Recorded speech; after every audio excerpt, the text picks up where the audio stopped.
प्रभु यीशु मसीह के पवित्र नाम में आप सभी को सलाम।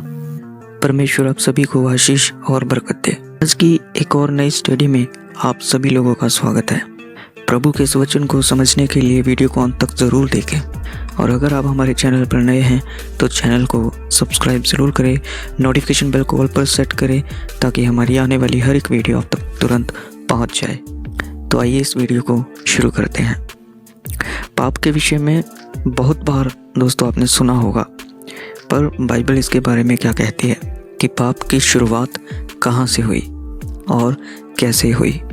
दोस्तों एक वचन पढ़ते हैं जो कि यशायाह भविष्यवक्ता की पुस्तक 14 अध्याय और उसके 14 वचन में लिखा है।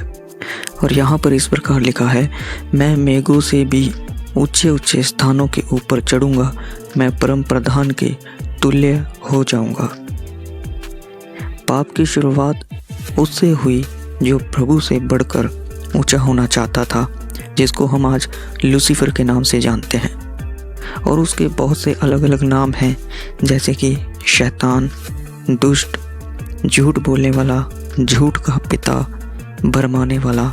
इस स्वर्गदूत के अंदर जब पाप आया, बुरे विचार आए, तो ये परमेश्वर से भी ऊंचा होना चाहता था और अपने आप को परम प्रधान ईश्वर के तुल्य बनाना चाहता था। और इसी ऊंचे विचारों के कारण इसको काट करके फेंक दिया गया, स्वर्ग से बाहर निकाल दिया गया। यहेजकेल 28 अध्याय और उसके 17 वचन में जब हम पढ़ते हैं तो यहाँ इस प्रकार लिखा है, सुंदरता के कारण तेरा मन फूल उठा था और वैभव के कारण तेरी बुद्धि बिगड़ गई थी। मैंने तुझे भूमि पर पटक दिया। ये सब चीज़ें उसी स्वर्गदूत के बारे में लिखी हैं जिसको परमेश्वर ने स्वर्ग से नीचे गिरा दिया था। और इसी के अंदर सबसे पहले पाप पैदा हुआ, बुरे विचार आए, क्योंकि ये वचन कहता है कि उस समय उसकी बुद्धि बिगड़ गई थी। इसके अंदर वे इमोशंस और भावनाएं आई जिसके कारण ये पाप में गिरा। आज के लोगों में भी ऐसे इमोशंस और भावनाएं आ जाती हैं, अगर वे उनको कंट्रोल ना करें तो वे पाप में गिर जाते हैं। इसी एक बात को पौलुस भी लिखते हैं अपनी पत्रियों में। आइए उसको भी देख लेते हैं।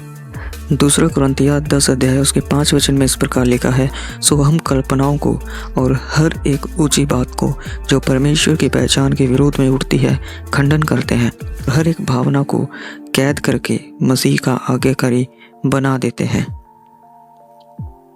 तो भावनाओं को कैद करना, इमोशंस को कैद करना, कंट्रोल में लेके आना बहुत ज़रूरी है। भावनाओं का, इमोशंस का प्रभाव आपके ऊपर नहीं, बल्कि आपका प्रभाव आपके इमोशंस के ऊपर होना चाहिए। और अगर ऐसा नहीं होगा तो कोई भी व्यक्ति पाप में गिर सकता है। यहेजकेल 28 अध्याय और 12 वचन को जब हम पढ़ते हैं तो वहाँ पर हम देखते हैं कि इसी के बारे में लिखा हुआ है कि उसके अंदर भरपूर बुद्धि थी। आइए हम उसको पढ़ लेते हैं। यहाँ पर इस प्रकार लिखा है, तू बुद्धि से भरपूर और सर्वांग सुंदर है। और जब हम इसी के 17 वचन को पढ़ते हैं तो वहाँ पर लिखा है कि उसकी बुद्धि जो है वे बिगड़ गई थी। तो इसके जो इमोशंस थे वे इसके कंट्रोल में नहीं थे, इसकी भावनाएं, इसके विचार जो थे वे इसके कंट्रोल में नहीं थे, जिसके कारण उसने पाप किया, बुराई की। उसने सोचा कि मैं परमेश्वर से भी ऊंचा एक सिंहासन बनाऊंगा। आज अगर किसी व्यक्ति में ऐसे इमोशंस हैं या किसी भी तरह की भावनाएं हैं जिनको वो कैद नहीं कर पा रहा है, तो मैं बताना चाहता हूँ कि उसको कैद करना सीखना पड़ेगा।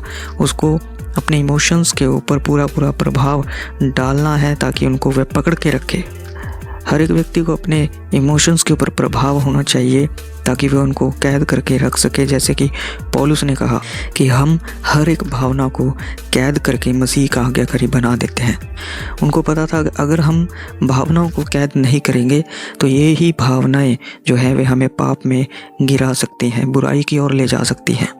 और ऐसा ही शैतान के साथ हुआ जब वह स्वर्गदूत था, जब वह परमेश्वर के सिंहासन के पास रहता था, तो उसकी भावनाओं ने ही उसको बहा दिया और पाप में गिरा दिया। तो पाप की शुरुआत इसी एक स्वर्गदूत से हुई जिसका नाम लूसीफर है। और यशाया यहेजकेल की पुस्तक जो है 14 अध्याय और यहेजकेल 28 अध्याय हमें पूरी रीति से ये बताते हैं किस तरीके से वह था, कैसा बनाया गया था और किस तरीके से वह पाप में गिरा, कैसे उसको धरती पर पटक दिया गया। तो प्रभु इन वचनों से आपको आशीष दे। सबको जय मसीह की।